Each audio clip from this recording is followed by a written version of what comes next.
Alright, so making a extra little video today. Basically, it's gonna be explaining the kill switch on my 650 because I've gotten a few questions about this. Surprisingly, I've actually had like more than one person comment on my 650 videos saying, where did you get that kill switch or something like that. So I want to show you guys. For anyone who's wondering, this right here is not stock, and this, see how these are, I don't know if you can see it on camera, it looks like you can. This part is different color than this part. This part right here, the front part, is off of a Kawasaki TS650, which is a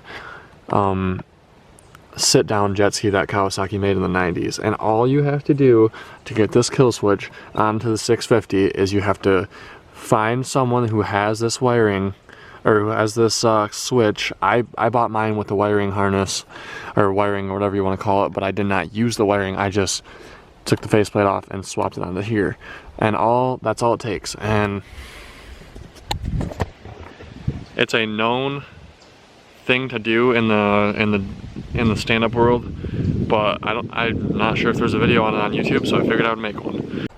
I know that you can get this kill switch off of the eBay or join the stand-up jet ski groups on Facebook. There's everything stand-up jet ski, in my case Michigan stand-up jet ski.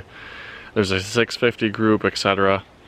But other than that, anyway, it was just supposed to be a short video kind of explaining it, and I hope it helps you guys out. So definitely let me know if it helped, and hopefully I did a not terrible job of explaining it. And other than that,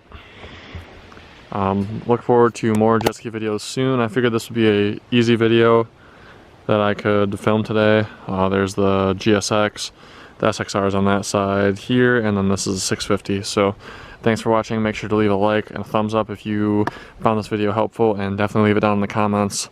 And make sure to follow me on Instagram at ToddleyProductions. As always, I'll leave it on the screen, and peace out.